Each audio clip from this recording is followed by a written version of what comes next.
Assalamualaikum warahmatullahi wabarakatuh.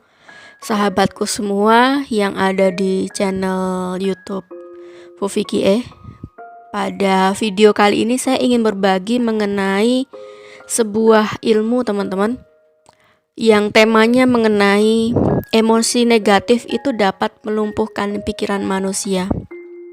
Kita tahu ya, selama ini kalau misalkan kita sedang ada dalam masalah emosi kemarahan, tiba-tiba pikiran kita tuh nggak bisa dikontrol. Kita maunya ingin menyakiti orang lain dengan cara verbal ataupun kata-kata ataupun mungkin dengan tindakan. Hal tersebut kenapa bisa terjadi teman-teman? Hal tersebut bisa terjadi karena pikiran kita itu adalah rasio kita ya teman-teman ya.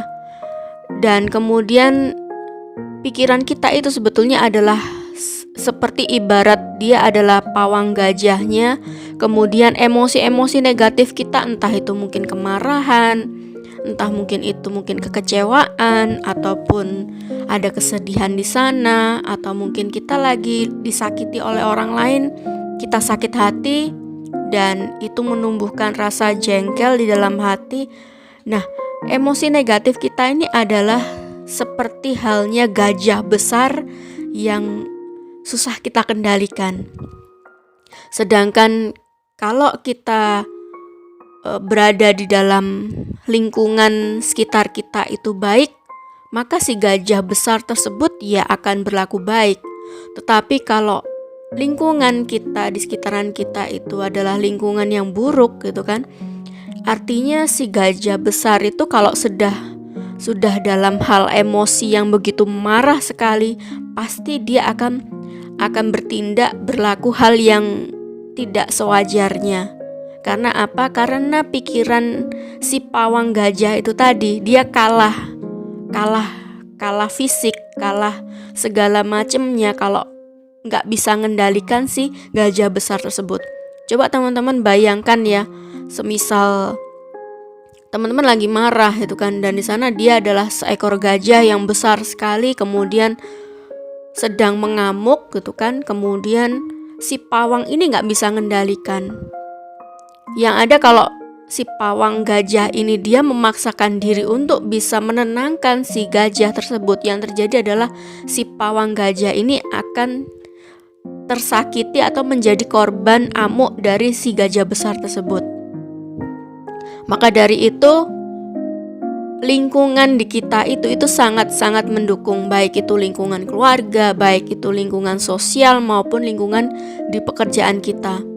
Kalau lingkungan kita baik, banyak mensupport kita, banyak mendukung kita, banyak memberikan cinta kasih dan kebaikan, otomatis si gajah yang dalam diri kita itu ataupun emosi, dia akan lebih tenang. Namun kalau sebaliknya lingkungan kita banyak hal, mungkin di situ banyak persaingan, banyak kata-kata yang buruk dan tidak saling mendukung, tidak saling mencintai, tidak saling mengasihi, yang ada malah si gajah ini kalau sedang dia tersulut emosi dan marah, yang ada adalah si gajah ini akan lepas kontrol dan tidak bisa dikendalikan. Makanya kenapa di masyarakat kita ataupun di sekitaran kita, kenapa kok ada ya pasangan suami istri itu yang saling menyakiti satu dengan yang lainnya.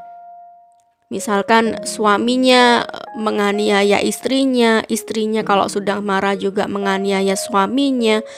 Kemudian ada orang tua yang menyakiti anaknya, kemudian ada anak yang begitu teganya menyakiti orang tuanya sendiri, bahkan sampai ada yang membunuh. Kemudian ada antar teman juga saling berkelahi ataupun konflik, antar tetangga, antar teman di pekerjaan, bisnis dan lain sebagainya.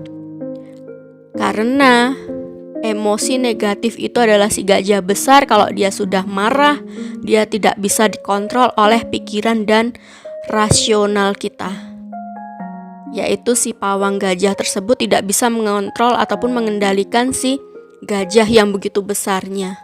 Yang ada malah si pawangnya akan menjadi korban juga dari kemarahan si gajah tersebut. Dari sini teman-teman bisa pahami ya seperti apa gambarannya kalau kita sedang mungkin emosi negatif yang memuncak, dan akhirnya pikiran kita pun nggak bisa mencernanya, pikiran kita pun akan lepas kontrol dan kita akhirnya entah itu menyakiti dengan kata-kata ataupun menyakiti secara fisik seperti itu. Oke, mungkin sekian yang bisa saya sampaikan di video channel YouTube Fufikie. Dan saya ucapkan terima kasih untuk yang menontonnya. Silahkan kalau ini bermanfaat untuk teman-teman dan sekitar teman-teman, di like, kemudian di share kepada kerabatnya ataupun sahabat keluarganya, dan saya minta di subscribe video YouTube ini supaya nanti di kedepannya bisa berbagi lebih banyak ilmu-ilmu yang lainnya. Mungkin itu, saya ucapkan terima kasih banyak. Dan billahi taufiq wal hidayah. Wassalamualaikum warahmatullahi wabarakatuh.